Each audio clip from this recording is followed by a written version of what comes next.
All right. Hey, everybody. Welcome back to the podcast. I am so honored to have this amazing guest. I call her Cassie, but I'm going to let her introduce herself. I'm your host, Andrea Weaver.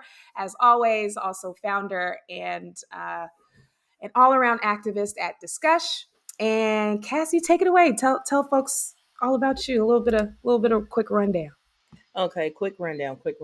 So my name is Cassandra, Cassandra James. Folks call me Cassie, Sandy, whichever you prefer. I generally do not care, just as long as you make sure it's within the realm of my name. Uh, I am a That part. mother to two boys. I was born and raised in San Francisco, so all the way down for that. However, because I no longer could afford to stay in the city, I had to move to Mm-hmm. Vallejo. I currently work for the mayor's office of housing and community development. So all opinions here and everything discussed is my own uh, opinions on that. But in there, I Work. do help with like housing and rental assistance. So Okay. folks that are behind on rent need help with back rent, security deposits, etc. I coordinate that program and make sure that folks get the needs that they're requesting at that time. But I have a long Okay. history. So I worked in public service, worked with domestic violence survivors, worked in with folks who are incarcerated and the folks who are dealing with the underground street economy. So we can talk Mm. about whatever it is. So, Thank you. and that is all that is. And as you see, Okay. son, he's just letting y'all know that Yes. he is Gotta present. let the baby shine, honey. We don't, you know what? It's fine. Whatever. You know what? He just want his little cameo. I'm not mad. I would want my cameo too. So you know what I'm saying? Like I'm not about to be too pissed about it. Well, Cammy, wow. Cassie and I met. We were going to CCSF. We were taking did we take how many was it? Did we have all of our classes together? All the classes because It it was was like cohort 3 19 classes. based. Mm-hmm. That's right. And I think our funnest class was as adults. We're taking adult college classes at CCSF, and this course we were the first cohort there where it was for adults and working. Oh, the working adults program is what they called it, and we just all came from different backgrounds, but just really understood, especially being in the Bay too, just understood the layers, right? So all the things that you even mentioned, the work that you've been doing, starting with just housing, right? Or Mm-hmm. working with the incarcerated, and I mean that's just a part of us. That is, no Right. matter how far removed you think you are from that, we are so. My grandmother used to say all the time: either you 1 foot out the crazy house, or you 1 foot from the chopping block, right? Right. And so that's kind of the instance of the work that you do, which that's why I have you on. So thank you so much. I wanted to bring back around us being in our Our speech public class. speaking class. Yeah, Yes. that was the most. It was. I can't even explain it. I remember that class so It was well. I don't remember therapeutic any of for the other classes. me. Either it was Would you say? therapeutic for me because from the professor to having like the Yes. group Oh, of us that was in that class, everything that we were going through, and we were like pushing through that imposter syndrome at the same time. yes. Like it, Yeah. that class was it wrapped everything in that one class, and I still like Everything. Professor like Vincent to this Yes, I still follow him on Instagram. day. Me too. So that's what I said. To this day, he just don't know like the gems that he dropped in that class. Well, because he recognized, and I guess we can kind of get into it. I think Hmm. what happens is there's a lot of gatekeeping in education specifically. And so Hmm. for some reason, even in school age, and we talked a lot about this back then, like that the school to prison pipeline is a thing. The gatekeeping that happens, the Yes. unwillingness to change how we teach, how we represent our kids, how we're talking to kids. Even us as parents are stark contrast to our parents. So either it was like you're seen and not heard, or you only speak when you're spoken to, right? I will Exactly. speak when you're spoken to house. Not Yeah. seen and not heard, but you ain't got nothing to say unless I ask you. and you got something to Exactly. say, or you need to be speaking up for yourself, right? Mm-hmm. And that kind of messes you up in the head a little bit, because as I've gotten older and my son's gotten older and being more mature in my parent and being a parent, I get why it was not seen and not heard. Girl. I get it, but I understand why it's important for us to unpack that and try to break those habits. And I think it's the same thing for the work. Mhm. And I just really appreciated us all just hanging in and coming together. Like, I haven't talked to a lot of people from there, but we've managed to like stay in contact over the years. I don't know how long it's been now. It's maybe been like 4 years, Yeah. maybe five. I don't know, girl. Yes. Um, and we've just continued to, I can speak to us, I'm not saying other people didn't. I know someone ended up going to be a psychologist from that group of folks. Mhm. It was, I mean, it was just a really great class, and if nothing else, like you said, it was really the experience. So I'm really happy Yes. that you're doing all your things. So I peeped that you finished the Emerge program this Mhm. year, right? The Yes. alumni program. And then I was doing some more research, and Mama was running for, what is it, California Democratic delegate for District 14 in Concord, Clayton, Martinez, Pittsburgh, Pleasanton, Rodeo, and Walnut Creek, which is almost all of Cocoa County, Uh-huh. as an assembly delegate. Girl, Yeah. tell me more. What's up? What, like, you a little too humble on your intro. So I forgot about that part. Oh, did you? Okay, good. I got you. I got some other ones in here too. I'm ready. No, so the ADEM, this is the most important unknown election. So the ADEM is an election for representatives to represent the Democratic Party. So Mm, no surprise, I used to identify as independent, but moved over to Democratic. But I go in between the two because the Democratic Party is not as friendly as we would want it to be, especially for like Black and mm-hmm, Brown women.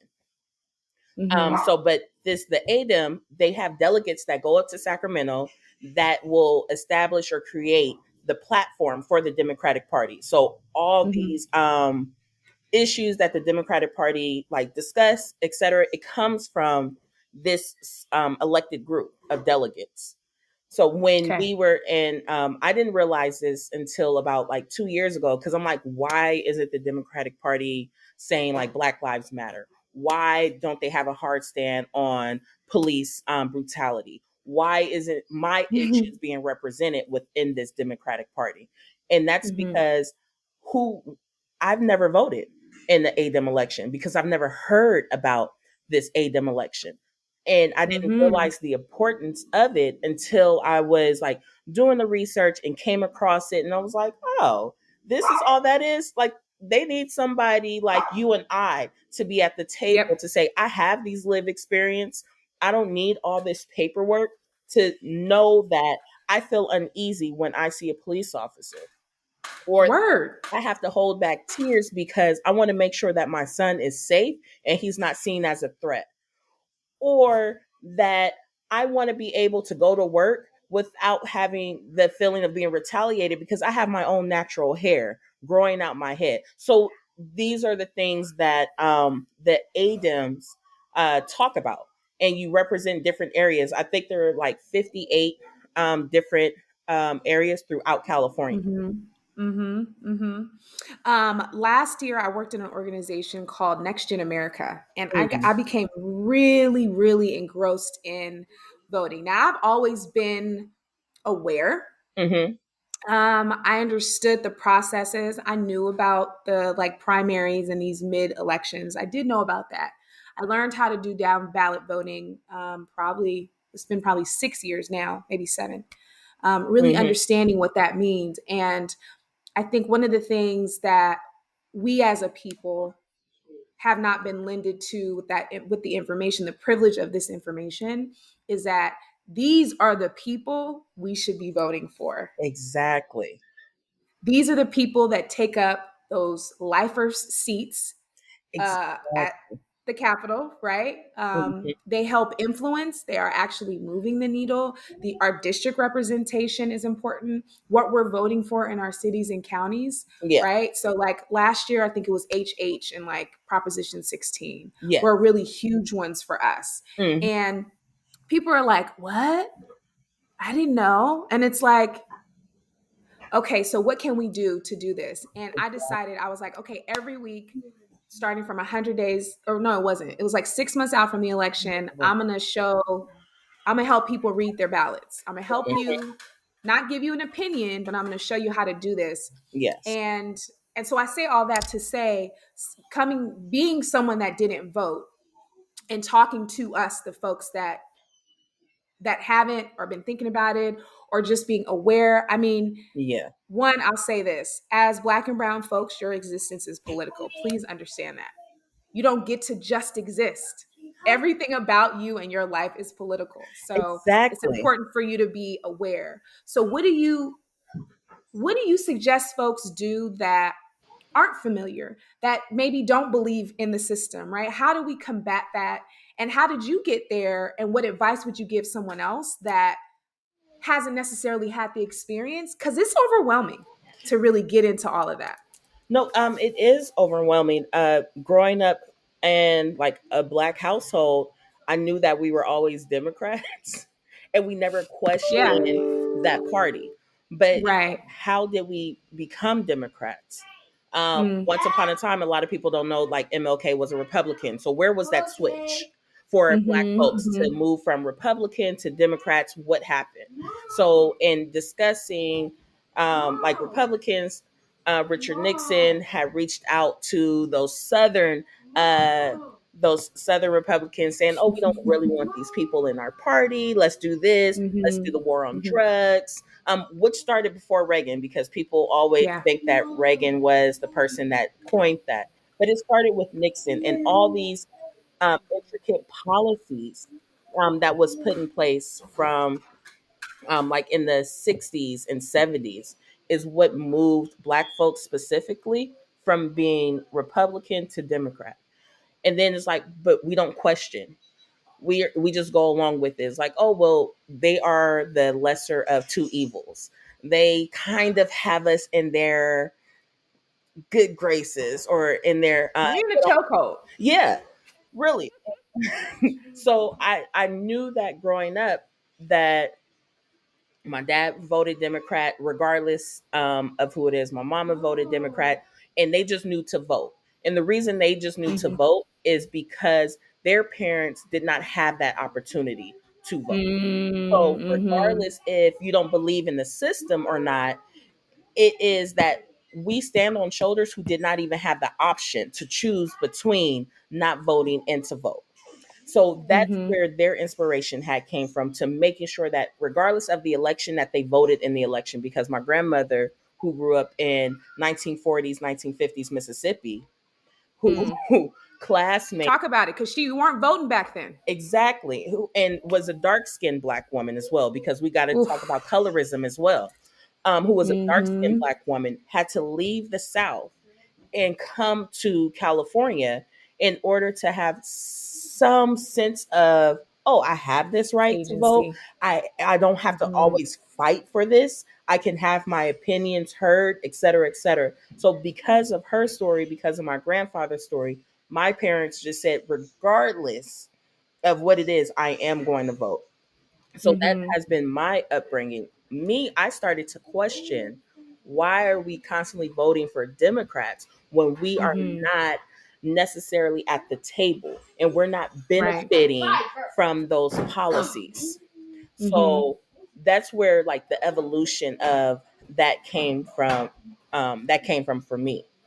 Mm-hmm. And then growing Mm-hmm. up in San Francisco, we don't technically have a conservative or Republican party there. So Not necessarily. Yeah. it was between being a Democrat or being a progressive. So Mm-hmm. like Democrats were conservatives for me. Progressives like, okay, I can respect this idea, I can respect this platform. And that's how I kind of entered into that. And I'll tell you just this, I had got accepted to a black college Went from high school to Black College in New Orleans, Dillard University. But Hurricane Okay. Katrina happened. Oh, that's right. Hurricane Katrina sent my black. I don't know if I cuss. I sent me. Oh, you can cuss on here, girl. You know me. I I was like, I strategically had cuss caught myself. constantly. Please do. So it sent me back home because I have never Hmm. dealt with explicit racism like that. Us out here, we are followed in stores. Our racism is within our It's policy. covert. Yeah, we It's don't covert. see it. So actually seeing folks with like nooses and guns and calling me out my name, I was like, I don't want none of this smoke. So I came back home. And at the time, I came back home and started to go to University of San Francisco, which cost an arm Mhm. and a leg and a trick. Um, but I also am from a community, Baby Hunters Point, like Lakeview, Fillmore. I'm from a community where Black folks are segregated into certain parts of the Yep. city. And at that time, I was Yep. speaking at a town hall. I was like, "Yo, it's messed up that the PG&E plant is back here. It's messed up that our folks have the highest rate of asthma, cancer, blah blah blah, because of the baby shipyard." And the director of the San Francisco Youth Commission approached me, and she said, "You know what? I don't have a representative for District 10, which is Bayview Hunters Point. Would Mhm. you want to apply?" And that's how it really exposed me to the intricate parts Mm. of politics. Mm. Sorry, that was like Mhm. a long Mhm. answer, but Girl, this your show. No, no, no, no. I'm here to help facilitate, and that is it. So please give me everything. so it Give me all everything. encompassed like how I was introduced into politics and understanding that we need to question a little bit more. We need to push back specifically as a people, No. even if we don't understand the language, because it's a whole political jargon. Right. And legalese isn't meant for regular people. Exactly. At all. So Yeah. yeah, and that's how I just was able to like sit and soak. But even being in that world, I still wasn't exposed to like, oh, there are delegates to decide the Democratic Party platform. So, and it takes you involved as you go along. And I would always suggest people just to have those conversations, even if they are scary. Like, what is out there Yeah. for us? What are the resources? Because not Hmm. everybody reads a book, not everybody sees it on the news. And these are things that are hidden in those ugly packages that we never want to look at. That's it. Yes. Hmm. And I feel you because one of the things that I found so interesting in these spaces is the level of people's willingness not to read. Hmm. The willingness, the unwillingness to seek change. And across the board, folks vote based on what their parents have Exactly. informed them, right? Hmm. And one of the hugest things that I've noticed. Now I'm more in corporate trying to make changes and internally in organizations, but it's the same thing is true. People don't want to be inconvenienced. When my ballot comes to me, it takes me like a week and a half to really understand what I'm reading, what I'm voting for, do some back end research, who's funding it, why they're funding it, right? Even when it comes to healthcare or Hmm. funding, where's the funding coming from? Where do the Where are my money reside? standards? It Where do the right. money reside? Are we robbing Peter to pay Paul to do this one thing, right? Hmm. I remember voting for the train to go from LA to Oakland or Hmm. from San Francisco. We paid for that. Now, Exactly. how many ever years later, we can't even have it. And we paid for this wild amount of money. Meanwhile, our Oakland school districts, our school districts, period, are shut down. Almost all of Oakland school districts are charter schools now. Not Exactly. saying that that's a bad thing. Hmm. However, the standard of education is off, right? So when you Hmm. have those schools like that, now we know how funding works. Well, a lot of the things that people vote on just because, like, that to me, that just seemed now looking back, I voted. I was like, yes, let's get the train. But not thinking like, well, what's the research? Is it possible? Can we do like now we're seeing it's just not possible because of the terrain, right? The Exactly. only trains that we have is Amtrak that takes, but it's through farmland and residential. The type of train that they needed, you need so much space It's no freaking way we could even do it. But I was hyped, didn't look at who would be affected. Mhm. And that lesson alone, not that my vote alone carried it, but that lesson made me be more cognizant of how I'm voting, right? And Exactly. be real interested in the policies that someone has. I Mm. was not naive to believe that this presidency was going to save me, change my life. I did not think that. I knew that we had to remove this person. And Yeah. sometimes when it does get that high up, it is a lesser of two evils. Yes. However, when we take the time to be on the level of delegates, your representatives, your assembly members, your district attorney, all these people affect our communities every day, Exactly. right? Mhm. Where that stuff trickles down to, whatever. I mean, one presidency will start something, and then like two presidencies later, it'll come to fruition, and then people are blaming that president when in fact he had inherited that. Exactly. Exactly. Because you don't know how Yeah, many conversations I've had where people's like, Obama didn't do anything for black folks. Okay. So what does that look like though? What were right. black folks asking for at that time? And I was like, and him just being in that office, like I don't want to say should have been enough, but him just stepping into that office and the things that he had to deal with on a daily basis. Just imagine being the only black person in a company or an organization, just being a black person running the country and running Country. the most powerful And telling country. white people what to do. Exactly. And it's like we know how we have, I know how I have had to navigate different workspaces where I had to assimilate, Mm-hmm. where I had to turn down my blackness, where I had to make sure that my hair was straight. So that way I can negate through those worlds and making sure that I secure my bag because we're working Mm, in order to make sure we're securing our bag and to secure our legacy regardless of yes. how we're looking at it. You work because you have a lifestyle that you want to fulfill or you want to live, Mm-hmm. regardless. And you're Mm-hmm. going to do whatever it is to maintain that. So just for him being in that space, and people's like, oh, well, he didn't do anything. He didn't do that. I said, so you think that Trump came in and had low He employment inherited that. That's why I keep telling people this and it's that? a difference. Exactly.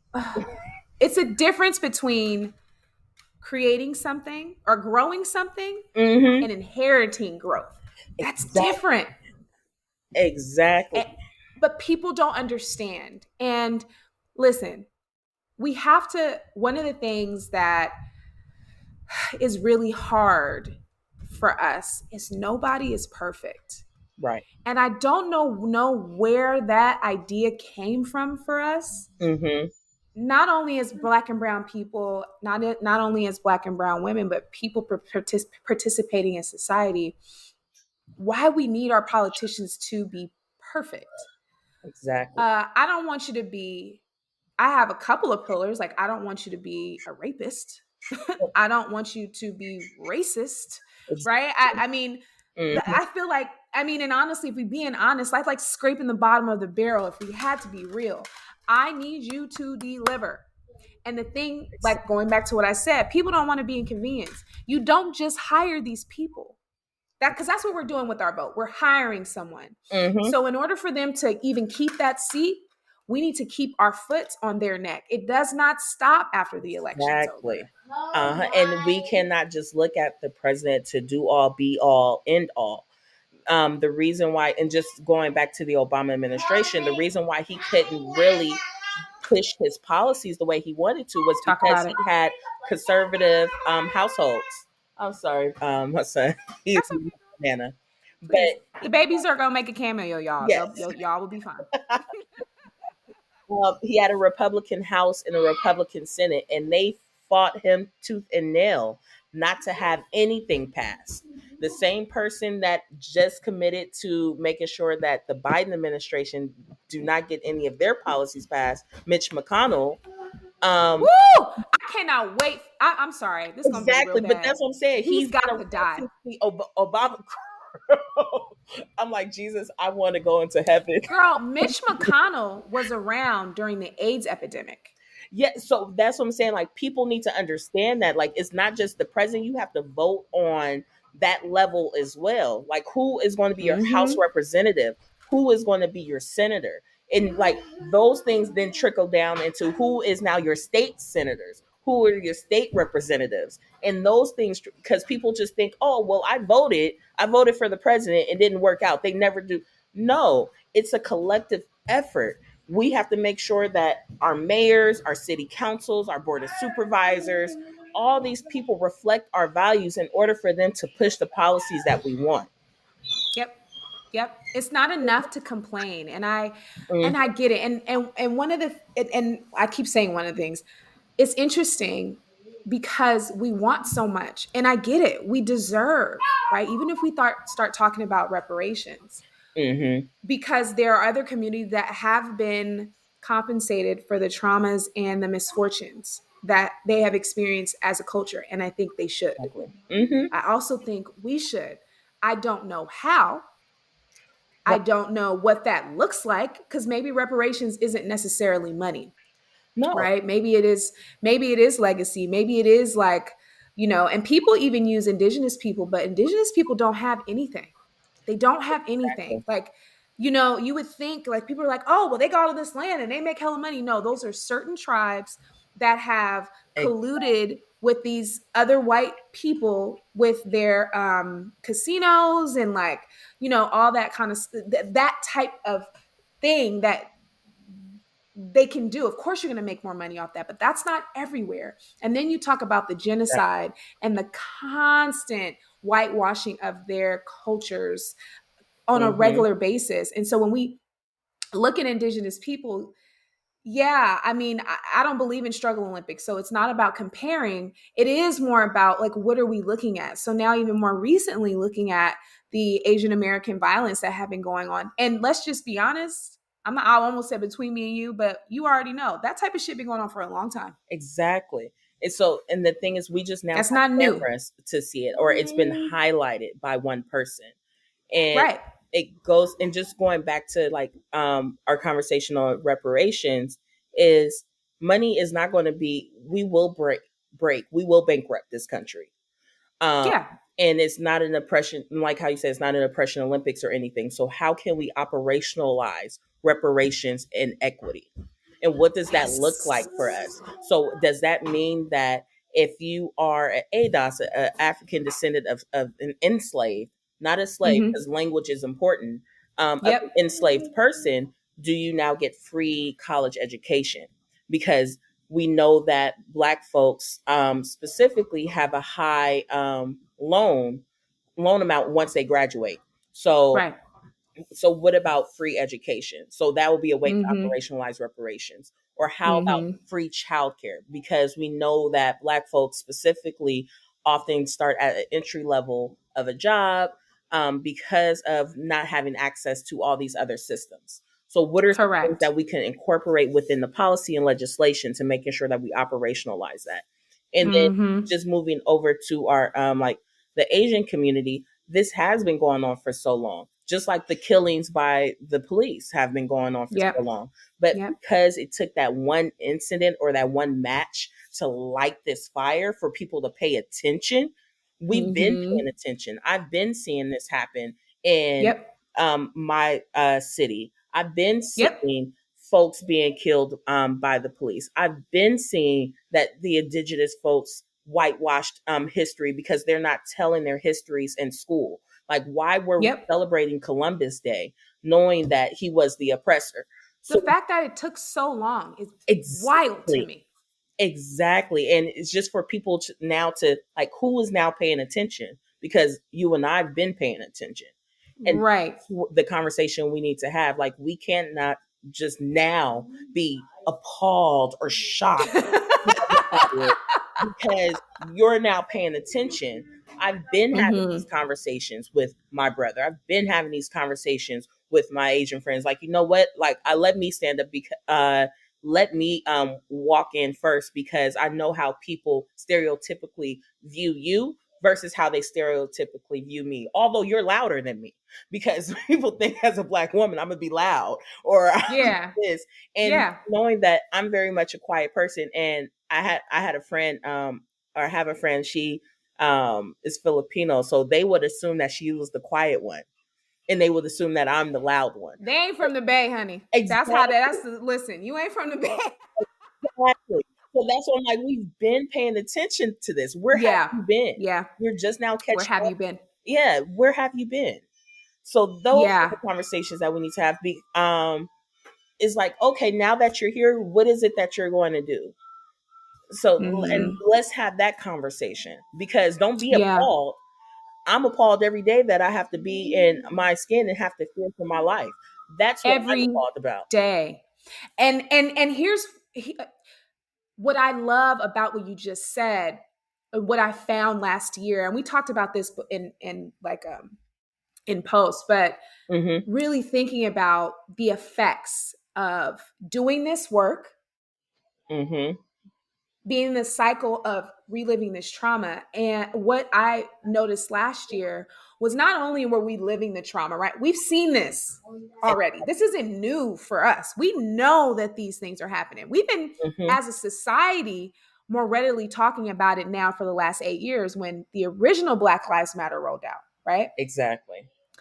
And, but we knew as a culture, as a people, that that is the thing. I have been to jail so many times by just driving my car, Right. right? Mm-hmm. You would think, looking at me, well spoken or whatever, Exactly. no, it doesn't matter. That's why I don't Mm-hmm. play into respectability politics, but that's another conversation. Yeah.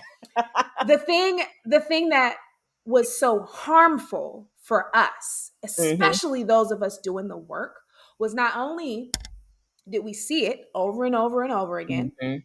we had to live it out loud with strangers Exactly. and then be forced to have conversations with these strangers that are simply vacationing in this trauma.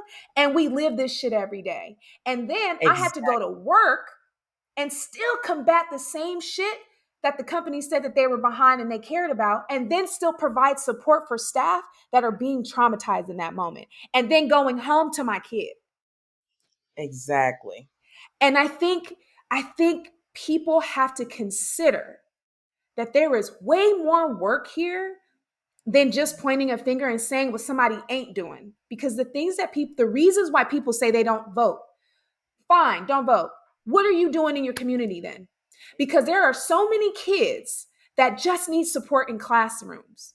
40 kids to one teacher, third graders. You know how crazy third graders are? Yes.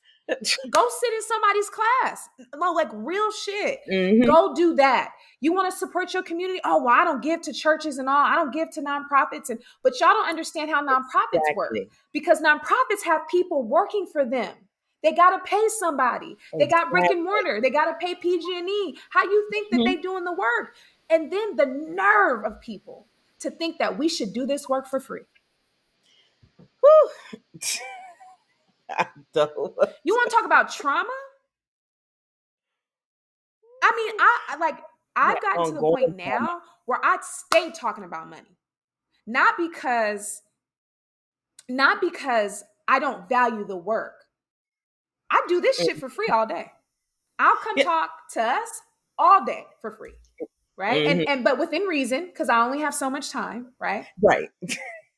But even that, this got to come back around some kind of way. Either there is impact, you're going to have to pay me in my name, with respect on my name, or you're going to have to pay me in coin. And you just going to have to be mad about it. Like, well, why? And this, I said, because they're like, well, if you're helping the community should be taking care of you. Well, let me know which community you're talking about, because it ain't ours. Y'all not Exactly. giving us money. Y'all not helping us take care of our kids. I'm not going to stop doing this work, though. So Exactly. I'm gonna make this work. But Mm-hmm. and it's still it's constantly being traumatized on our own too. Last year exacerbated that for us. And I found this work to be so lonely Mm-hmm. because I couldn't really talk to other people unless you know what this is like.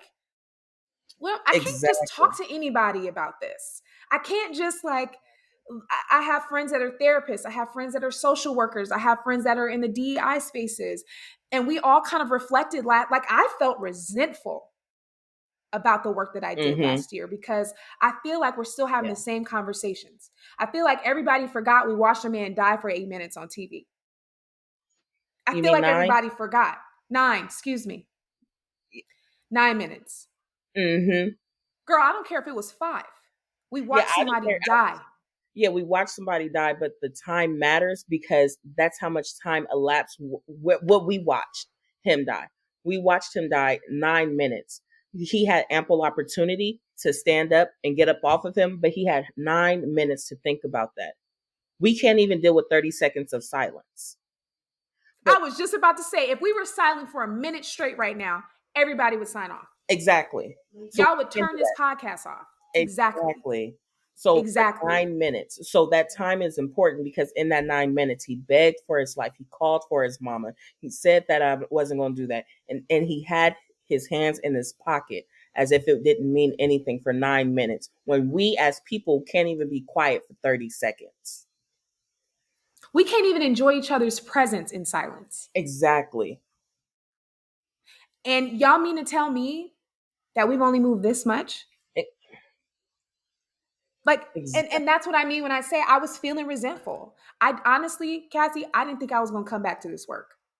I took like 6 months off. So I started in January and I worked at this other company. And they said they wanted to do all these things. Well, the program I was supposed to take over, they never gave it to me. The job that I was supposed to be doing, never did it. And then they gave me some other like consolation prize and then micromanaged me the whole time. And then then I was experiencing mental health issues, like complete blackouts Yeah. of a day. I'm just at home working. But the trauma, right? That's a trauma response. You go on Exactly. autopilot, boom, you didn't finish your whole day. And I'm like, what happened to my day? You know? Uh-huh. Uh and and then I'm kind of sitting there like, why am I being affected so much by this? It's because for me, what feeds me isn't shucking and jiving, it's doing the work. Right. And I had to take a break because I needed to reevaluate what this meant to me. I had to reevaluate how I wanted to continue to show up because how I was doing it before, I can no longer participate. It would make me so resentful. It made me so sad because Mm-hmm. I have a child. We all have, where both of us have kids. I got to have conversations to this day. And my son's a queer boy now. Mm-hmm. So on top of him, not now, but on top of him being a black boy, Okay, I'm not saying I'm a straight woman. Like for us to have to even disclose sexuality, like but that that's doesn't the even crazy matter. part. And that's the I went to this My baby one can't even just, people are killing our babies, and we are exactly killing our own children. just because we need a label. And I went to this training, or was sitting on this panel where this guy he was talking. He's like, "Oh, and blah blah blah blah blah blah," and he was like, "Oh, and I am openly gay, and et cetera, et cetera." So it came down to me, and I was Uh-huh. like, "Da da da da da da," just to let y'all know that Yeah. I am openly straight. And one of the people I asked, he was like, "Do you think that you took away from him?" I said, "No, I'm thinking I'm adding value because it doesn't matter who we love. Love is love regardless. Y'all are not Hmm. inquiring about who I'm with. Why are we inquiring about who he's with? That's his business. And let us know that love is love." And I wasn't taking, But we can't do that. yeah. And he was like, "I didn't feel anything by that." He was like, "I actually appreciated that because Yeah. created a dialogue Because, in the conversation." yes. And here's the thing, straight people don't have to come out. Exactly. Everybody else does. So if that's what we're requiring those people, we all need to just come out then. Every Do the time. thing. Like, that's why I'm very much like, I say my pronouns. Me too. It's not for me. It's not for me. It's for It's to welcome someone and to let them bring know. themselves here. Let Exactly. you know that I get it. I Mm-hmm. get it. I don't live that. I don't have the experience, but I get how important it is for you to be seen and heard. And I don't want to do no harm. And that's the beauty of, I'm gonna say specifically, of being a black woman, because we have been in those spaces where we have not been heard and where we are Mm-hmm. only just seen. So when we do have that as a straight Black woman, that privilege, because we could talk about Yep. intersectionality all day, Yep. but Come that on. privilege Yep. I of do it. being straight, why not create that welcoming space? Because I Yep. oftentimes I let people know I use the she series. My pronouns are the she series. So Okay. like Oh, she series. yeah, she Yes. series because I'm lazy. I'm tired of she, her, her. Yeah, she series. Y'all don't need to know the whole. Y'all Yeah. just get it through. Yeah. But but it's letting folks know that I am a safe space for you, because I know Yeah. that I've entered spaces where I've looked for safe spaces where it was I couldn't very find it. limited, and I couldn't, and Couldn't find it. and I couldn't even find it. Yeah. So, And I'm on the opposite spectrum where I couldn't find spaces, so I demanded it. mm, I need that. Give it to me now. And if you don't, I'm gonna make you give it to me because I'm gonna take up so much space. Right. And mm, then that invites other people to show up like, I'm Black too. Like, no shit, nigga. Where you been at? You know what I mean? Like, yeah, and uh, I don't know, like there's and like you just said, there's privilege here, mm, right? And we're both attractive women. So that's also another thank piece you. to that, right? Or being lighter skinned and not being darker skinned, that colorism, right? Hmm. Making taking up space to invite people in Exactly. so that we can stop the shit. And I Exactly. and even more so, the harm that comes with not considering others, because the work we do isn't about us. No, not at all. Like, we are nurturing the next. We're nurturing the community, and we're building literally the next generation. Because we So have to. we We have, have to. and it's innate. It's always been in us. Regardless, Yeah. we have to. This is in us. I show up and I give my all. And people like, you should pull back, but I can't help it because that's who I am, and that's how I show up in spaces. Yes. And Regardless. I'm not going to tone it down. For what? Exactly. For what? And just going back to when you were talking about, like, people always complain. Yesterday, what's today? Tuesday. So Sunday we have the graduation for New Hmm. Leaders Council. I've lost track of time. So for Okay. New Leaders Council, and one of the fellows, she what she had said was so profound that I had to write it down. She said, so many people Tell me. hear what is broken in our world, but few people are brave enough to try and fix it.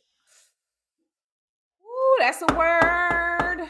And when she said that, I was like, okay. And I thought like she couldn't top it. And then she went on to say it took a lot of bravery and courage to just go for it.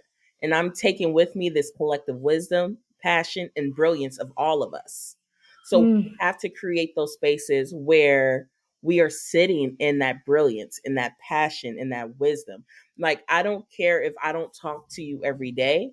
If I Hmm. see that passion, if I see that burning, I'm going to be your biggest cheerleader regardless, from the top That's of me. fans to the bottom. Like, I will connect people with each other, Yep. and you don't have to thank me about it any at all, because I see the gems that both folks have, or I see the gems that Hmm. we could benefit from as a Hmm. community. Because I'm going to sit there and I'll be like, okay, and what are they talking about? What's happening? I know. I'm like, okay, tell me more. What's up? Okay, Mhm. who can I connect you with? Someone hit me up the other day and was just like, hey, I want to get into DEI. I'm like, on Facebook through Messenger. I don't even be on Facebook. And I'm like, oh yeah, girl, well, just call me. Here's my Zoom link. She was like, now? I'm like, yeah, now. Let's go. We get on the call. I'm like, Mhm. okay, what you trying to do? What's your experience? Okay, here are the things. Boom, boom, boom, boom. Let me connect you to some people. What's your LinkedIn? Okay, boom. Here are all these profiles you should be following. Go to these events. Start signing up for this. She was just like, I did not expect. I'm like, because it's more than enough for all of us to be doing this work. And it lends to this. I know Exactly. how are you on time? Because it's 104. Oh, I'm good on time. Okay, cool. So one of the things that I've been thinking about, and this leads me into my other segment that I've been really trying to work on. I have decided to get more into health and nutrition coaching, and my health and nutrition Hmm. coaching is not about food. It's about a plate, but it's about all the things on our plates, literally our kids, Hmm. our work life balance, our relationships, home cooking, your commute, all these things that affect Yeah. us, right? Because Hmm. as much as we try to disconnect, it affects our bodies. It Hmm. just does. Like, no Yeah. matter what, if you ain't getting sun every day, you gonna start feeling it. I promise you. Exactly. You gonna start feeling it, right? Or if you're Uh-huh. not moving your body, I'm not talking about going to the gym for 2 hours. I really mean being intentional about movement. Mhm. Stretching is a great way to get the blood flowing. Doing something for 8 minutes every day is way better than doing nothing, right? Right. And so, one of the things that I'm working on now is facilitating a course that Black women are not your savior. Mhm. It's time out for expecting Black women to save everybody from themselves. Now, we've already paved the way. We've been doing this since the civil rights movement. I know you love your Black male speakers, and I'm not you, but y'all No, love I your know. Black male speakers, I just had this conversation with my boyfriend. but So it go was on. not them. They did not coordinate. They did not make shit move. And who you think was running shit while these people were gone? Who? Freedom Exactly. fighters. There is a documentary. Go. There was college students, a Black woman from college put her life on the line several times. Do you know that the Martin Luther King camp said no? Ex- Several times. You talking about people getting their heads literally knocked open exact. before they put their hands on it at all. Emmett Till's mama's the reason why we know about Emmett Till. Exact. And just like the perfect picture for this is when MLK did the I Have a Dream speech. He wasn't going to do that speech if it wasn't for Mahalia Jackson telling him, you better tell them about the dream. He wouldn't have been able to be on Washington if it wasn't for Bynard Reston, a gay man. So we need to look at our whole community, not Whole community. the straight Black man, to be our leading Yes. voice. And that's what we often forget. So I'm like, We forget. yeah, exactly. And it was those, just for it to be a Black woman to uplift that, and for a gay Black man to organize that, for this Black straight man to Sister. deliver that speech, like, Girl, you gonna make me shout. Girl, I'm sweating like now. I'm just Shit. saying, like, that is the perfect picture to show, not even to show, just to even explain what that took to. We still use that moment to this day to be as an inspiration to, for us to look at and say, oh well, this, there was a speech, we want this to happen and we want this, etc. But it took everyone in that moment Everybody. to. Everybody. Exactly. Yeah. And when we think about even like Juneteenth, right? The Emancipation Proclamation, Mm-hmm. we know that slavery didn't end at that moment. We Exactly. know it didn't. Mm-hmm. It took on what, how many more years? Like, we talking Well, I about have to say, if anybody want to know, watch the 13th Amendment, because it's still active to this day. So that's a side, that's a footnote. let's listen. Um and when I think about Juneteenth, um one of the things that, or another one of the things, I just recorded a solo podcast talking about that intersectionality of Mm, Blackness and queer folks. And it's interesting that Juneteenth and Pride are in the same month, like International Pride Month is in June. And how do we celebrate? Because when we really look at our Black Lives Matter movements and a lot of the Black men in those, not, I won't say a lot of Black men, I'll just say Black men that I have been seeing in these spaces, are not as welcoming. But these trans women, these Black women, these gay, queer folks are on the front lines for your lives. And Black Lives Matter actually means Black lives, not your straight cis presenting self. It is exactly. all of us. Marsha P. Johnson is the I was reason gonna why say, we have pay pride. it no mind Johnson, Marsha, pay it no mind Johnson. Pay it no mind. Yes. And for some reason, we need, well, I know the reason, and we can't unpack it because it's just so, it's so insidious. But I say this constantly, and I've been preaching this from mountaintops. You cannot repackage white supremacy, scratch off the label, and put Black power on it. It doesn't work for white people. It ain't gonna work for us. No, It doesn't work. It's not sustainable over time. So, what are we going to do now? How are we going to present in the world? How are we really going to show up for one another? Because it's going to take all of us. because the Exactly. way that white supremacy is set up is to keep us separate, right? Right. That's including women, that's including our races, that's education, that's socioeconomics. I mean, Exactly. lived experience, regions, all these things. There's privileges here, right? We can even Mhm. break it down to pretty girl privilege. We can talk about Uh, um, Preach. being able to eat food every day Preach. is a privilege. Healthcare is a privilege, y'all. It should be a right, but it is a The privilege to privilege. have, right? Mhm. Right. And so when we think about things in that lens, I want us to be really cognizant of how far we've come and how far back we still are. We're talking about we're a nation of people. We weren't Mhm. even people while we've existed here. We And weren't it's even still, acknowledged. Our bodies didn't belong to us at large. And then mm, we take those same oppressive tools and hold each other down we're because still, of how I identify, right? mhm, And I'm breaking it down even further when I talk about our kids. These exactly. kids give me so much hope.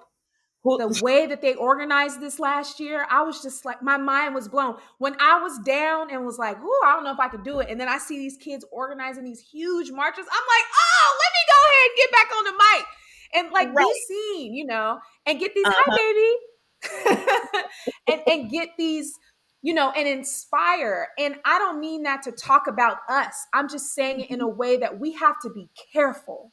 This is Exactly. precious. This is humans' Mhm. business. This is about us being progressive and not being so reliant on a government that is technically a business. We have got to stop looking for them to save us from ourselves. It ain't going to happen. We have to Right. deconstruct things in order for us to Mhm. build them the right way. Right. If you build a layer cake and that bottom layer is bad, right? You didn't let mold set in. You keep adding all them layers all you want to. It's Right. still a bad That cake. cake. Yeah. So you're It's still a asking, bad cake. how do we deal with our colonial hangover? Whew. So how do we answer that? Like, so how do we deal with our colonial hangover? Because a lot of the things that we do are survival tactics that have been passed down from generation to generation because that's all that we had, or that was the power Mm-hmm. that we had at that time in order to survive. But, Yep. I had watched, I don't know if you had got a chance to watch Ma Rainey, Black Bottom. I have not been able to watch anything like that since last year. Like even last year, I couldn't. My heart can't take it. But go ahead. But I would encourage you to watch because I still haven't been able to watch a lot of movies. Me Um, neither. and I can't think of the movie that was about the Central Park Five. Like I still haven't been able to watch that. Wait, there's an no, I couldn't watch it. Yes, How They See Us? yeah, How They See Us. I think that's the name of it. I But couldn't watch it. I still Because can't. I know about that case. I can't take it. Yeah, and it was a trigger. And just like another like side note, like my partner and I often share his story because um it gives you insight to like the system. He was a juvenile lifer. He was sentenced to 15 to life at 16 years old. Former Compton Crip, like that goes into the whole social Mm-hmm. economic background of that Mm-hmm. filling the family void, et cetera, et cetera. I told him that he needed to talk to you, but Yes. Come through. but he couldn't even watch it. He was like, that was so triggering for him. And I still haven't been able to watch it because, like, I'm on the verge of tears because I'm like, what if that was my baby? And that's the only Yes. thing that I can see. But Ma Rainey's Black Bottom, it discusses it. It's like the 1920s, 30s, Black America. We already know what it is. Where like white entertainers were stealing from Black artists, et cetera, et cetera. But there was a key part in there. Chadwick Boseman, Boswick. He played You got it. Chadwick Boseman. Sorry, brother. Yes. You know what I'm talking about. But his part was so important because people kept saying like, "Why are you trying to like outshine us? Like, why are you trying to do this? Why are you trying to do that?" And the another black man in the band, telling the movie, ended up stepping on his shoe. He explodes and he ends up stabbing him. That scene was so profound to me because he went into the fact of his mother being violated, His father couldn't do anything about it. And then his father ended up being like murdered or something. And he Mm-hmm. didn't have the power to go after those who did it. So, but it was easier for him to do it against someone that Mm. looks like him. Proximity. That proximity, yes, that proximity crime. It's not black on black crime, and I hate when people use that. It's proximity. Yeah, it's not. It's Um, proximity. and we know it's proximity because, again, it goes back to legislation and policies that put us all within one community because they didn't want us in other communities. But Redlining, and it's still going on, y'all. Just so yes, you know, they mhm, redefined it as gentrification, and they raise rent on you. So, but exactly. continue. But that part right there was so profound to me because it goes into our colonial hangover. How do we not use what we were taught to survive? Because he was taught he had to survive, he had to be seen, he did not need to be heard, he had to Mm, watch while others violated his loved ones. mm. And then for him to survive and for him to feel like a man or him to feel like he was important, he Seen and heard. he exploded and took it out on his bandmate because that was the only power that he had, and he didn't know how to translate it into something different. So it was like, how do Yeah, we translate it? How do we deal with that colonial hangover? How do yeah, we deal with all of that? And that's a big question that's going to take a lot of us, because I get frustrated by some of the folks who are considered our leaders or who are considered at the forefront of this movement, knowing that yeah, they're not being inclusive, but that's probably their way of surviving, regard of depending on their yeah. background and how they grew up, whatever else the case may Hmm. be. Yeah, it's hard for me. I'm such and hearing about that experience and acting out and all that. I I relate so much so that when I see those things in my own child and I don't know how to help, now I need to find help in that area, right? Hmm. Now, when I say help, it's not that we're flying off the handle, but you can tell when someone is shoving shit down and not taking care of it. Now, I was the queen of shoving shit down and not taking care of it, right? Right. And again, now I'm speaking from a place of privilege. I've worked, so I've had health insurance, so I could go see a therapist, right? Right. And barely that. Let's be clear. Um, you know what I'm saying? But I knew I needed it. Yes. And there is something to be said. Like I love that phrase, colonial hangover. I get very upset when I see us being elitist. It burns me up. I don't have patience. And this is what I'm that's why I was saying earlier, like everybody has a role to play here. There's Hmm. something for everybody to do. My do Hmm. is to not retrain elitist black folks. It is nothing you can because I can't wrap my mind around it.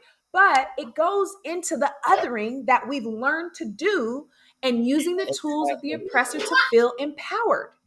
Exactly. But it angers me because we keep seeing it.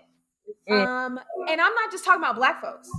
I right. really mean like women doing that to other women, And women are families. vicious. I mean, and let's not talk about how dangerous white women are, Mm-hmm. right? Exactly. And where we hold space in the world. Right. The idea that black men are, or not black men, but men of color last year, by large, 36% increase voted for Trump. Why is that? Right. What spoke to them, right? And it's unpacking all this stuff. And this Mhm. goes back to what I was saying earlier. It's not on black women to save y'all from yourselves. Exactly. That's what I mean when I say that. It's not that we're going to Mhm. stop doing this work, but Right. you can't lay everything at our feet.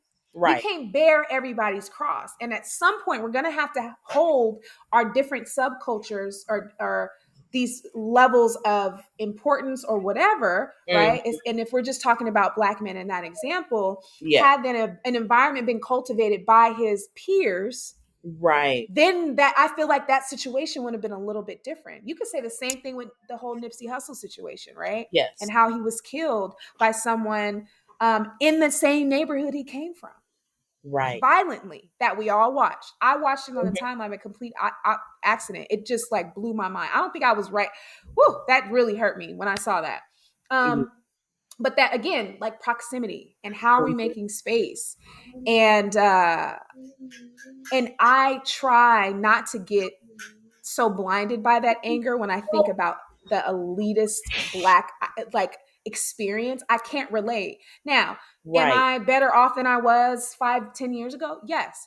But I don't Mhm. use that to other people Yeah. and point and say, well, I'm not that. I might be black, but I'm not that. Or pretend like I Right. didn't grow up where I grew up from, right? Or came from where I came Exactly. from, or did the things that I did do to get to make sure I was eating and living somewhere, right? Like I don't hide that, Exactly. and I don't need to, because that is a part of my story, but it is not Mhm. my It North doesn't Star is not define you. that.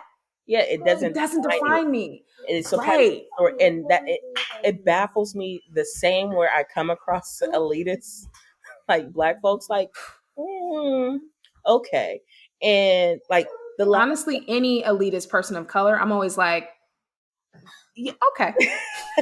I know, and I was like, okay, this was your survival method, and this is your Yes. tactic in order for you to move in whatever world you Thank you have for to saying that, honey, because I am ruthless when it comes to that. I have no patience, but now you have helped me change the narrative in my brain, like, oh, that's what you use to protect yourself. exactly, because people often and like the last couple of months I ended up winning this scholarship. I um saw that too at Mills, right? yeah, so Yes, girl, we was gonna talk about that too. because at Mills I won like the Black Leaderships Award, and then Hmm. Mills nominated me to represent them, and I ended up winning this national like Truman scholarship. Yeah, So now I'm that's what I officially a saw. Truman Scholar. um and folks Yes, Queen, you better talk your shit. and folks be like, "Oh, well, how do you feel? And how is this?" And I'm like, "Oh, like that's me being me and talking about things that relates to me. It's not going to Yeah. make me be like, oh, well, I am a Truman Scholar, and I'm not going to switch up my vibe. You're going to Right. get who you get, because I know what it was like to not have water and having to pour Mm. the tub of water in the toilet to flush the toilet. I know Yep. what it's like to have to fry bologna sandwiches and cheese in order to eat. Granted that I don't Hmm. eat it today. My sons, they only know about it through my dad, but it's like those experiences humbled me and made me understand that I'm no better than anyone. And when I had took this role, one of their questions was, um, why do you do the work that you do? Like, why do you want this job? I can't be like, Mm. well, I need the bag. I want that. But the real reason, because it's easy, we could go anywhere and get a bag. Let's just Yeah. off the table. You could go Yep. anywhere and get a bag. You could do anything to get a bag. Hmm. Um, we we have the pearl to the world, the money maker. But I was gonna say, there you go, Queen. I saw you finesse that language. Go ahead, Queen. so but because I had to let them know, like, I understood what it meant to be at the other end of that table. I understood what it felt like when somebody looked down on Mm. me or my parents or my friends when we were on the other side of the table. I understood what it was to not be let in to access resources because folks Mm. wanted to be a gatekeeper. And I understood Yes. when people categorized me in a certain way because they thought that I wasn't worthy of it And counted you out. and counted me out. And this is my way of being on that other side of the table to say, come on, this is the Yes. that I have. This is the Yes. resources that I have, we have. I never want to Hmm. be a hoarder of resources to anyone. Community. That's why I It's the want to be village, part. Queen. It's the Exactly. village. It's the It's the whole village. village. And it was like, so, and for us to enter these spaces and redistribute that those resources, because that's what it is that we need. That's why I can't be like, oh, I've gotten this or I've got no, now I have access to a new resource Yes. that I Yes. am going to be trickling down, because that's Hmm. how we remain stagnant is when we Hmm. allow this one to go and then they get Hmm. away. because it baffles Yes. me that like for Juneteenth, I was scrolling on Instagram, mindless scrolling, and I was like, why is there 30 effing Juneteenth celebrations around the Bay Area? And and I was like, why can't this not be? And I have to like categorize things in a way, or not even categorize. For me, I like simple steps like one, two, three. I don't think there Yeah. should be so many, especially in the Yeah. Bay Area where Black folks are being moved and shifted into different communities, and we're losing political capital because we're not staying within Mm-hmm. one community. I was like, why can we not have like a Bay Area Juneteenth? Why can't there not be 1 to 2 Juneteenths? Why do we have to have one in the city where we know there's 2% Black folks? When Oakland, when there's like a certain percentage of Black folks, when like I would love for us because to just have us all in that space together, looking Mm-hmm. at each other, because I still got folks that's in the city. I still got folks Yeah. that's in the town. I still got folks that's in Yes. Richmond and Same girl. moved to Antioch, who then moved to freaking Pittsburgh. I'm now in Vallejo, like Out of state. out of state, like just to have that collective power in one space. And it's like, how do we make sure that we keep our political capital? Because it's not just going to be the grassroots coalition building. We have to put Yeah. people in those spaces. We have to access that power in order to Mm-hmm. redistribute those resources. And I You think better. that's what I was getting to. Like, we have Yes. to do that. So it has Yeah. to be both. So why do we continuously have these separate events when we know that we are more powerful when we come together? Mm-hmm. When I went to Juneteenth last year, Hmm. it was at the lake, Okay. and it was the most beautiful thing I've ever seen in my entire life. Um, there was no police. Hmm. We had music blasting, black as hell, food, vendors, just like, but that's how the town is Hmm. with our stuff anyway. Like Right. Oakland is very like black centric. It is rooted in blackness. Do your Good history job. on Oakland. That's why when Mhm. people say they from the Bay Area, Oakland people always say they from Oakland. That's just like it's just something about Oakland. I'd be like, I am from East Oakland, California. Like, why East? Well, Because that's where I because I'm like, I am from the city, like, and and just being proud of that, because the people like, oh, there's yeah. Black people in the city. I say yes, Right. there were Black people in Yes. the city. I said, but Yes. that doesn't exclude the rest of, because I used girl 04, 05, I was smashing out to Oakland to go to a good Everybody was like, in the show. town. I was A going to sideshow, JJ's. hyphy movement. What, Exactly, girl? We were in there, and I and was and in I there. love it so much because it is so cultural, and we have so many difference of us in these same Exactly. spaces. And I was in Mm-hmm. LA and went to this like live music thing, and I was there like, "Are you gonna be here next week?" And I was like, "No, I'm going to the Bay for Juneteenth." Mm-hmm. And it ain't no, maybe Atlanta's different, but ain't no place to me that I've seen that Juneteenth is not popping like that in an organic way. And although that Mm-hmm. these events are happening in different things, I kind of see it as like different ways of learning and experiencing things. Yeah. Certain people need different things. Yeah. And I think they can also still be connected. I Mm. don't want it to be siloed though. Right. Right, Mm-hmm.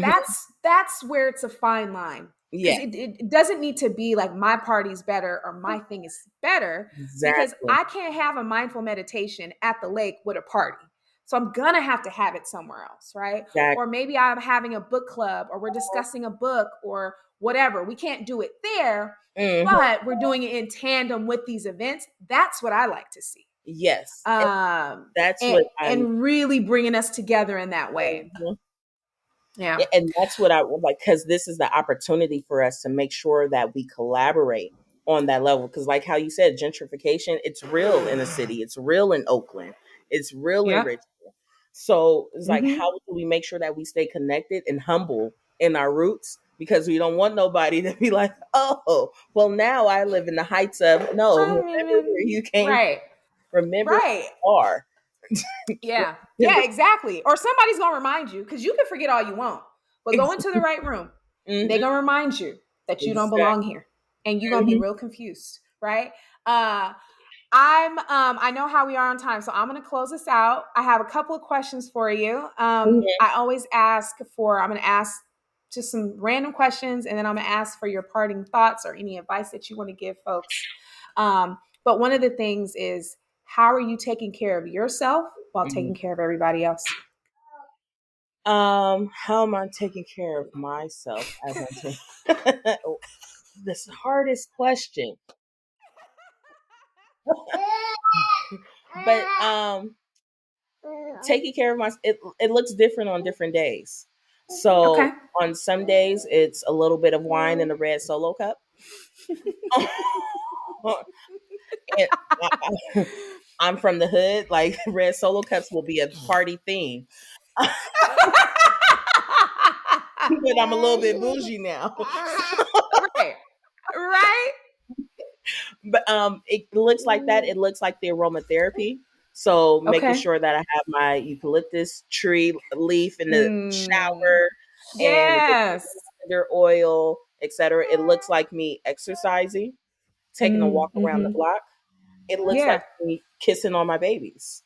Yeah. So Yeah. it looks different depending on the day. I just need that reminder to take care Mm. of myself because I could be at the end. And that's what me taking care of myself is reminding myself that I need to take care of myself. It's those Mm-hmm. affirmations like you are loved, you are beautiful, you Mm-hmm. are seen, you are heard. Making sure you have the courage to do the things that you want to do to change the things that you want to change. Yes. Come through, So Queen. yeah. Oh, love that for you. What would you what are your parting thoughts for people that want to support? Maybe they don't want to talk, maybe they don't want to be in government, but they want to be helpful. What do you say? Mm. Um, what does that look like? Play to your strengths. So it is if you are an artist and you are good at murals or at drawing, host an art class for um, Black kids specifically. If Mm. you are a personal trainer, host a free class. How can we operationalize reparations for ourselves? And we all Ooh, have talents let to me write make that that down. happen. So if we're good at health, if we're good at health, meaning physical health, spiritual health, mental health, health is across the spectrum. If we are good at um, financing, instead of always trying to charge each other the max in doing that, how about we host something free, and we could take turns hosting it free. If we have a Black Mm-hmm. elected official that meets our standards, just because you're Black doesn't mean that you meet my standard. That Mm-hmm. your views match my views, your views are good for our overall community. How can we host a fundraiser for them? How can we Mm-hmm. host a virtual text bank for them? Mm-hmm. And Mm-hmm. same vice versa. How can we use folks who are in those political spaces? How can we now make sure we use that political clout or that political capital to make sure that those things in the Black community are seen, or Mm. oh, I am on Andrea's podcast and I have this political capital. So that way we can get folks running up through who is she and what's going on, because that's what's going to take in order for us to operationalize reparations for ourselves Mm. while we're Mm. still demanding what we're owed. And those, Yes. Yeah. And I think that goes for any of us folks, any of the us's is what I like to call us, right? Any of us mhm, marginalized people, any of us mhm, being disparaged against, not seen, not heard, being counted out. That goes for all of us. That's the shit goes we for could be all. doing for each other. I mean, Exactly. supporting each community. Hmm. Sorry, there is a loud ass helicopter. I'm in LA, honey, so it ain't too much to Yeah, keep me in town. I'm like, what is going on? Girl, the other day I walk out to like go somewhere, and you know how old school when the feds show up, they back up yes. UPS trucks and fed up. I said, "Oh, Hmm. y'all got we gotta go. There's something." My son was like, "What is going on?" I'm like, "We gotta move." I was like, "What?" Then we see the SWAT come right on around. I said, "Uh huh." He was like, "How did you know?" I'm like, "Oh, baby, you ain't gonna never know none of this stuff." No, that's the same for our babies because my boyfriend, he's from Compton. He was like, "Hey, take that Yeah. Niner stuff off." And I'm like, I know. I ain't from the Bay, sweetie. I ain't from out here. He said, take that shit off. We are in Compton. You are in hood now. And he was like, and Take don't it off forget, now. I'm a former Crip. We don't do that. I'm like, okay, baby. No Like, problem. because I was like, Oh, oh, no trouble. helicopters, right? Helicopters flying over, the police car swinging on two wheels around the corner. I said, oh, Mm-hmm. okay. Mm-hmm. The baby, what's happening? Let's keep it Right. pushing. Right. Say Uh, I, less. Say less. right. That's all. You tell me one time. That's all I need to know. Right. Okay. I have two more questions for you. Okay. Um, if you could describe you or your work in 3 words, what would it be?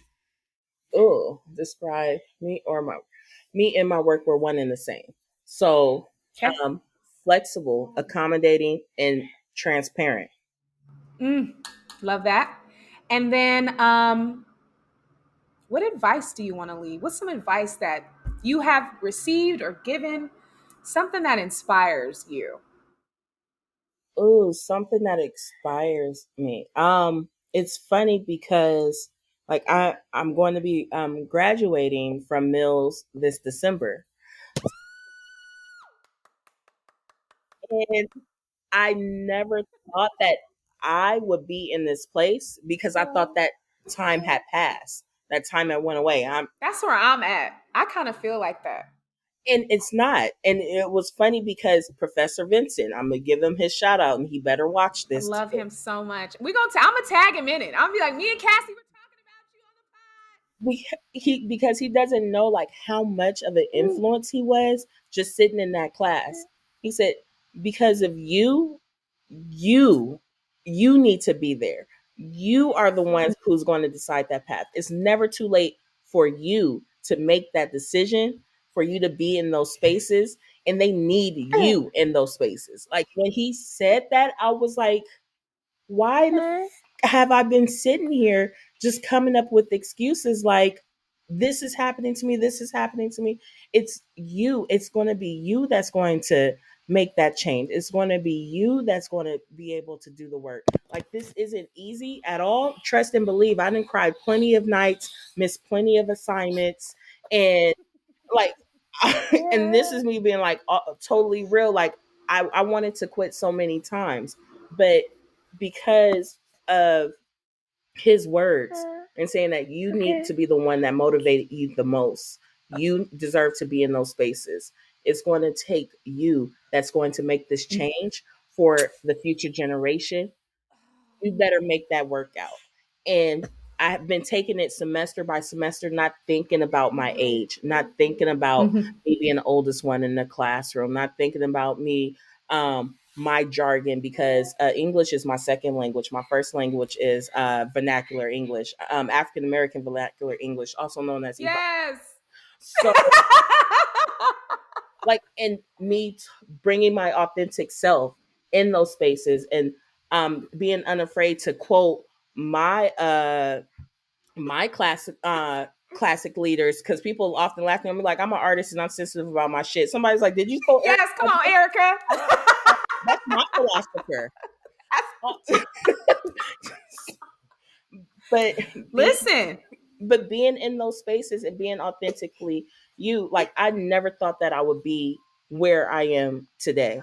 I thought that I would still Mm, be stuck at this dead end job where they kept bypassing me on the promotion, mm, but yet wanted me to train the people that they brought in because I thought that I mhm, wasn't worth it.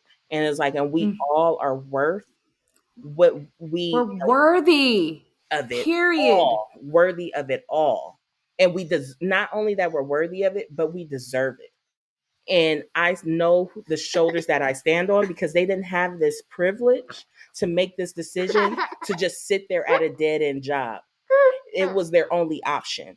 So who am I to say that I'm just going to sit here because this is all I have? Now I have that privilege. Now I have that tenacity. Now I know my worth to be able to do what it is that I need to do to make sure not only that my Ashe. babies are good, but our But babies, your babies too. our Mhm. babies are good. Your son Yeah. is just as much as my baby. If I see him in the street acting up, I'm gonna snatch him up and be like, "You don't know me, but I know your mama."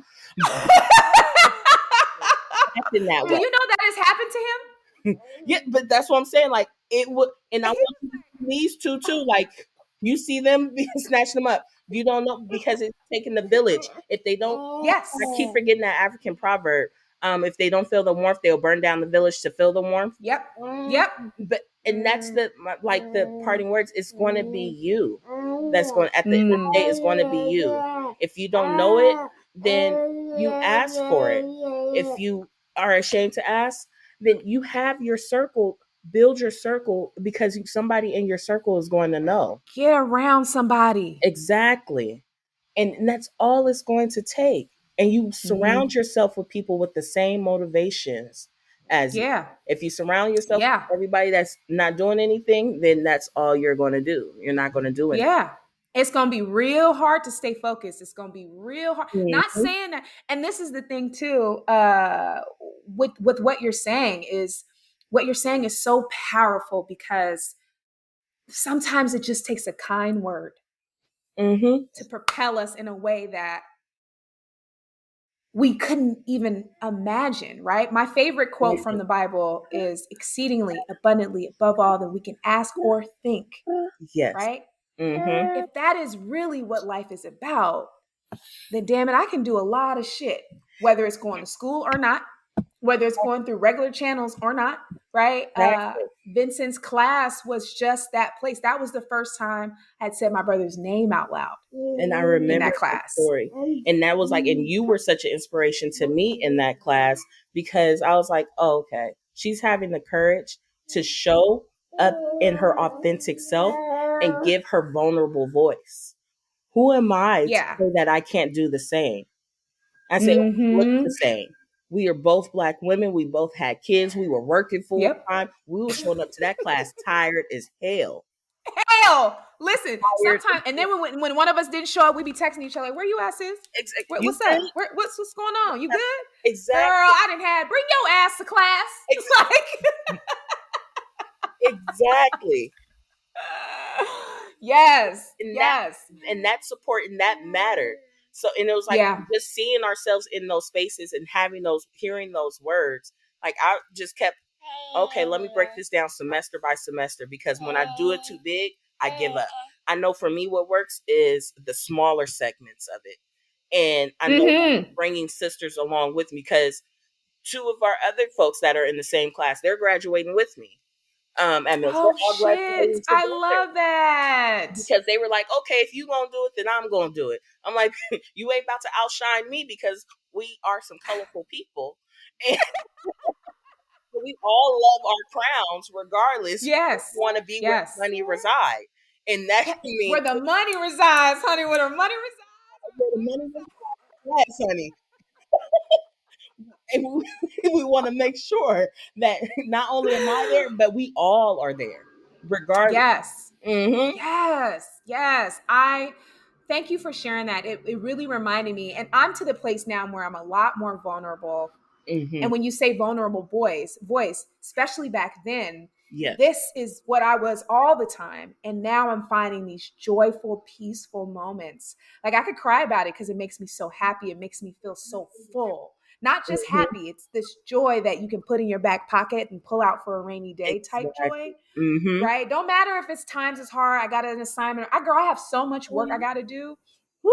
Not because I don't have to. It's Mm-hmm. work that I love to do. But I've been Exactly. sitting here procrastinating and questioning whether I can do it. And it's like, girl, what are you even talking about? And then you say that, and I'm just like, okay, let me get to it. Let me get to Mm-hmm. it. And it's moments like this that all of us, I don't care what you look like, I don't care where you're from, I don't care what your circumstance is, I don't care if you're in prison right now listening. We all need village. We all, Exactly. some of us are just fire starters. Some of us just ignite fires in other people. Some of us Exactly. go and take the admin work and go for it. And I want us all to remember as we part that we all have a role to play. Exactly. And All the of us. role is Everybody can't be point guard. Everybody can't be point guard. Everybody Everybody's can't be role quarterback. is important. Everybody role is important. Everybody. And that Everybody. and I know that we're parting, but this is how Black folks do. We do 20-minute goodbyes. But this In goes good fashion, honey. this goes to one answering one of the that question of the colonial hangover is Mm. um in Africa, in countries in Africa, they they they talk about the village. It's the village that raised the child. It's the village that takes care of each other. It's the village. Everybody had a role to either feed, cultivate, hunt, raise, whatever it is, their role. When Aristotle came and learned from Imhotep, because the university was in Hmm. Africa, he came back and made it individual. Either Aristotle, Plato, one of them, Yeah. whoever was the one, but they came back and made it individual. And this is Mm. part of that colonial hangover where sometimes we're individualized, and we have too much of that sense where we forget that we were initially a village and a community, and that's how Yes. we survived. Yeah. And I'm still to the point, even knowing that, I get scared to ask. I get Mm-hmm. scared to ask for help. I get nervous, like it's just like, oh, I'm gonna just do it by myself. And it's just no way I could do it all by myself. If it was not for the Exactly. different villages, the different women I've met, my focus now in my career is Black and Brown women's health and overall well Mm-hmm. being. That is my focus now. And Yeah. because I know how important it was to me, it saved Mm-hmm. my life over and over and over and over and over. Like encouraged me, or And just check been a me. cheerleader and Yeah. checked me, honey. Like, Check excuse me. me, I don't, nope, It's not nope, going to we ain't work doing that. out. Come on, Exactly. It's like not only are we you ain't doing that. encouraging me and being a cheerleader, but you're also checking me and refining my Ooh, what skills a and word. ability, and making sure that I show up, because you don't know how many people say you're brilliant. Speak up. And I was so afraid of my own voice. I Woo, put people up with each other because you can't tell, honey. You because can't tell. You can't. but it was because of those women who saw that in me and was Hmm. like, child, not chili, Right. child. Yeah. Yeah. Yeah. Literally. I mean, really, and then really working through our own worth Mm-hmm. to realize it in ourselves. And even Mm-hmm. for me, like I too have been in those situations where it's just like, am I good enough?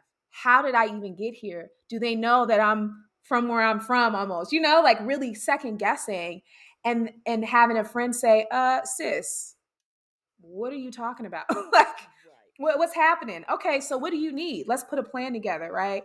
Or Mm-hmm. prioritizing my time, or time blocking, or prioritizing rest, right? Like just Exactly. little things to remind me, one, it's not about me. I don't do this work. Like, listen, give me a stage. I got it. I'm going to hold it down, but it's not about me, right? Mm-hmm. And I'll say, when we were in class then, I remember you telling me you felt like odd about speaking out. I was like, girl, your Mm-hmm. voice holds weight. Somebody's got to hear it. That voice ain't just for you. you Right. can't you can't squander that gift. You got to give Right. that away, sis. Like, enough. I don't want Mm-hmm. to hear it. Get over yourself, girl. Come on. Give me your voice. Um and finding where our paths are is so important. And even for me, mine has continued to be refined over and over and over and over and over. And Exactly. I'm realizing that there's no way I have this big ass mouth and this big ass voice, and I'm not amplifying and bringing people on and encouraging more and more, because that is what feeds me. Because I love to Mm-hmm. see the light bulb go off on people. I love to say, okay, here you go, push, right? Like, that's me.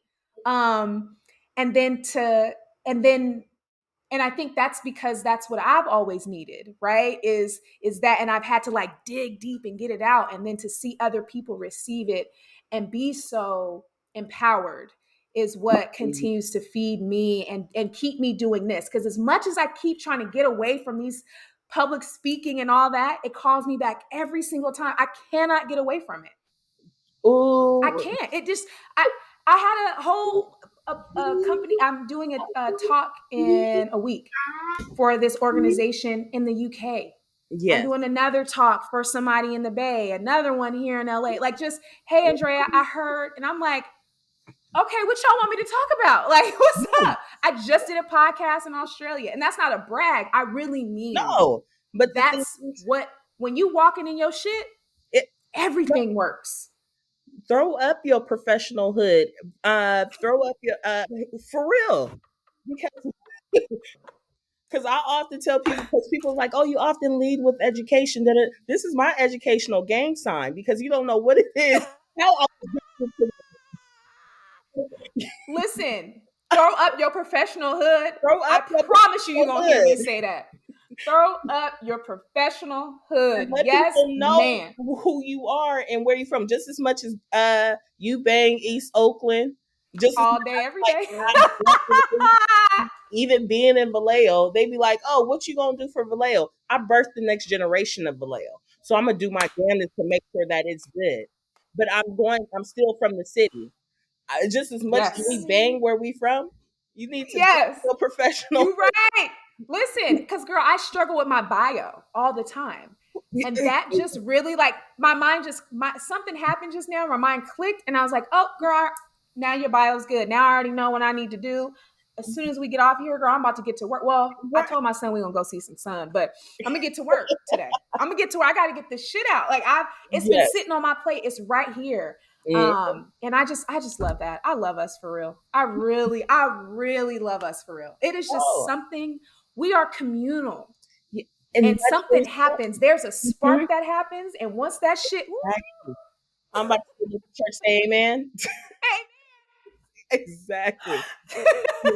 And that's why, like, when we talked and when you were saying, like, we're cheerleaders, I want to make sure that we show up in our best selves, making sure that we connect each other to folks who mm-hmm. have the resources. I may not be good at one thing, but I know somebody who is, and I'm going to make sure that you get connected, because That's that's what we're it. supposed to do. There's enough of us to eat, and there's enough of us to Oh, be in this space.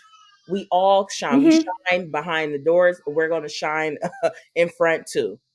So Yep. why be a hoarder or a gatekeeper? Let's not do For that. what? Let's Mhm. not do. Let's be better.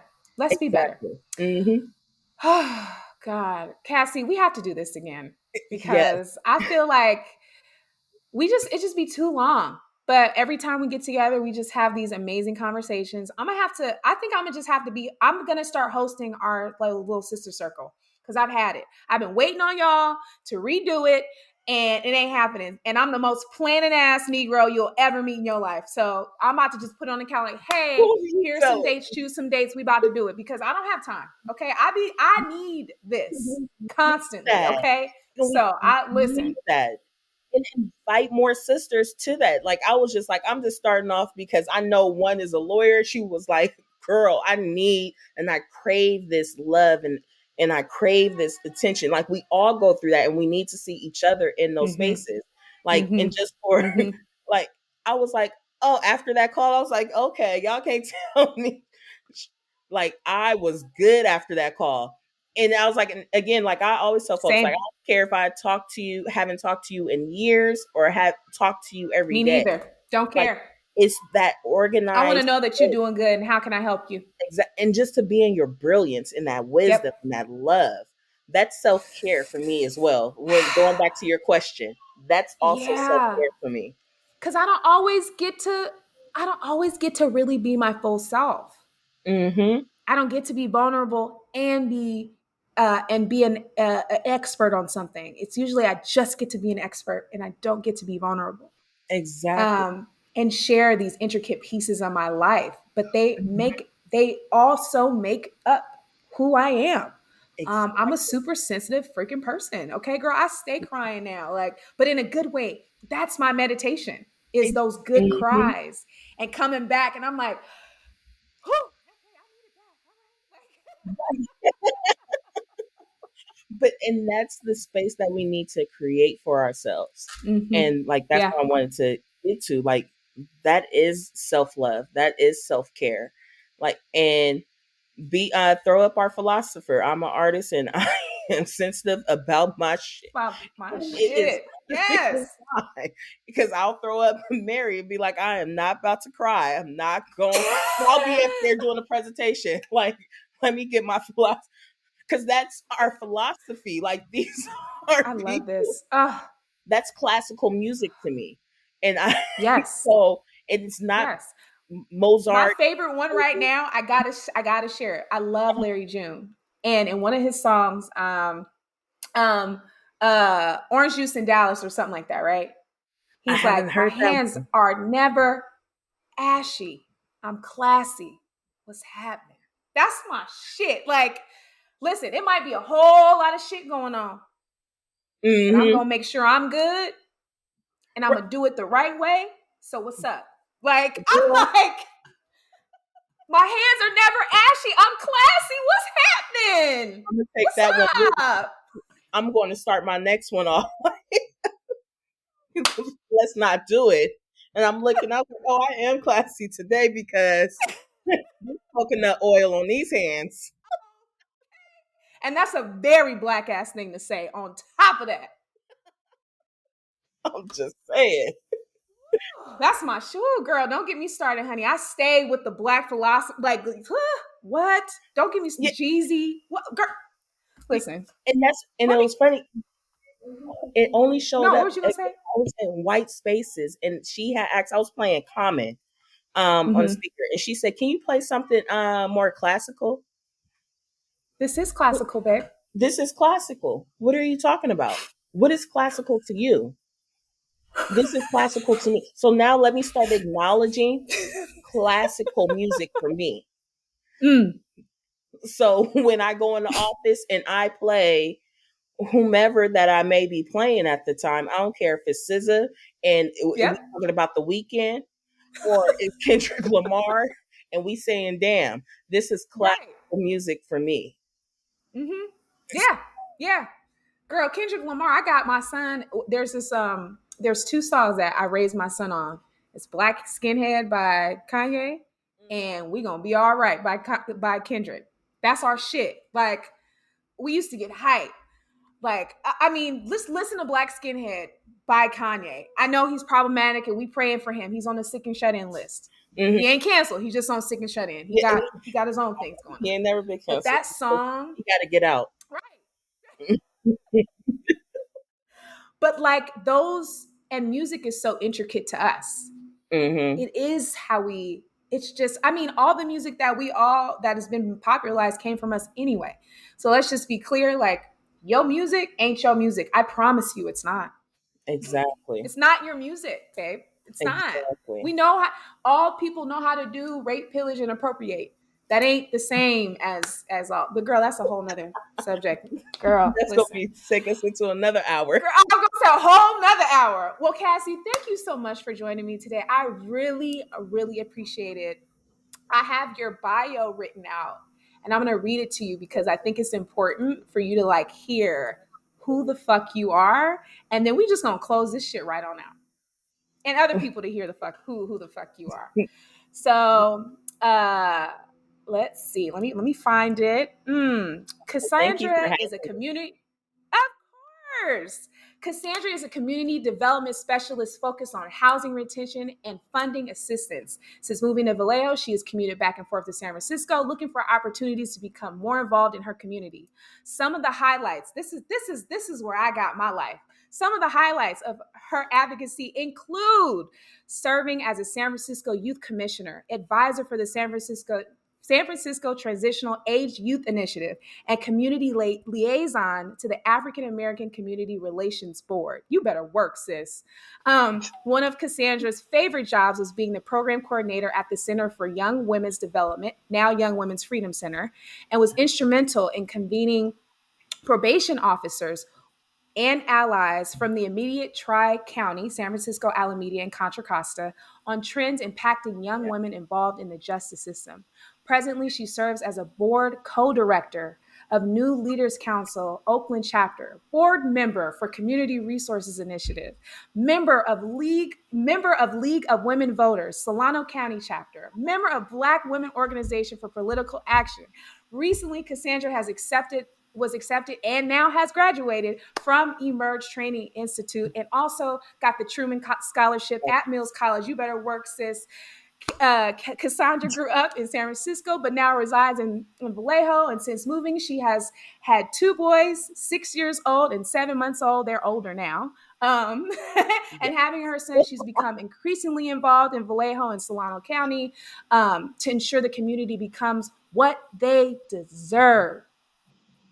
Cassie holds 3 associate degrees from the City College of San Francisco, AA in Arts and Humanities, Social Justice and Behavior Sciences, and pursuing and will be graduating with her Yes. bachelor's to master's public policy degree at Mills. You better work. You better work. I want to be where the money reside. I'm just saying. Yay!